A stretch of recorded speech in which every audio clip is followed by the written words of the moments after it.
Guys, welcome to my new blog. এখানে আমরা অনেক বন্ধুদের সঙ্গে ঘুরতে গেছিলাম। হঠাৎ দেখি আমার একটা বন্ধু ছবি উঠতেছে, তখন আমি একটু আমার হালকা পিকনিক নিলাম। পালা পালা পালা পালা রে লাপালা, বন্ধুরে তোর মুখের হাসি লাগে রে ভালা।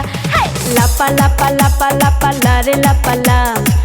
নাচানাচি তো অনেক করলাম। এখন যাই একটু ঘুরে আসি। দেখেন, তখন ঘুরতে যাওয়ার পরে একটা বড় ভাইয়ের সঙ্গে দেখা, তাকে একটা কিস করলাম। এই নিয়ে তো আমার বন্ধুরা অনেক হাসাহাসি করলো।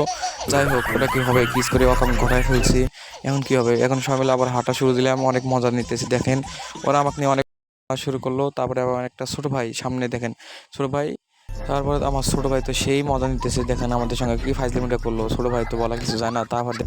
তারপর আমি একটু ভিডিও বানানোর জন্য ট্রাই করতেছি।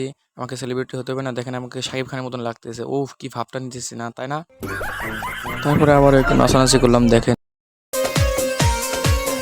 ম্যাডাম নাচে নাচে রে নাচে দোলে কোমর, ম্যাডাম নাচে নাচে রে নাচে দোলে কোমর, যেন ফোটা ফুলের কলি আমি ভ্রমর। সো গাইস, আজ এই পর্যন্তই। ধন্যবাদ সবাইকে।